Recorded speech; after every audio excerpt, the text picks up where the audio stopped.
গধূলি নামি আহিছে। বতৰটো অকণমান গুমা গুমা হ'ব ধৰিছিল। অস্তমুখী বেলিটোৰ ৰঙা বৰণে যেন গোটেই ব্ৰহ্মপুত্ৰৰ ওপৰত এখন ৰঙা চাদৰহে জাপিছে। দূৰণিৰ সেই বেলিটো, হাই তোমাৰ মুখখন। মোৰ মনত আজিও স্পষ্ট প্ৰতিপত্তা। সেইদিনা যে তোমাক উজান বজাৰ ঘাটত দেখিছিলো, সঁচাই কৈছো বৰ বেয়াকৈ প্ৰেমত পৰিলো তোমাৰ। তোমাৰ সেই মোলৈ চাই মৰা বেকা হাঁহিটো যেন বুকু ফাটি সোমাই যাব। নানানটা বাহানাৰে মোৰো তোমালৈ চকু।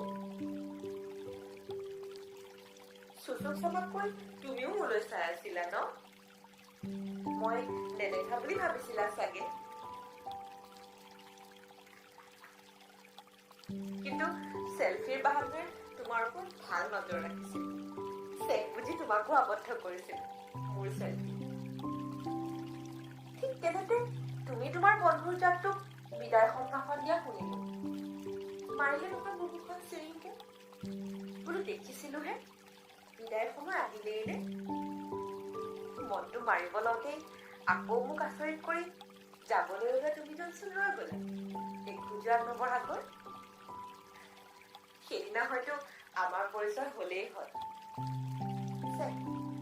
ঠিক তেনেতে আহিল নহয় বেইমান বৰষুণ যাক। আৰু প্ৰয়োজনৰ সময়ত প্ৰায়ে খোল খাব নোখোজা মোৰ ছাতিটোৰ লগত যুঁজি থাকোঁতেই বৰষুণৰ টোপালবোৰ ক'ৰবাত ডাঙৰ হৈ আহিল আৰু মোৰ চকুত তোমাৰ স্থিতি অস্পষ্ট হ'ব ধৰিল।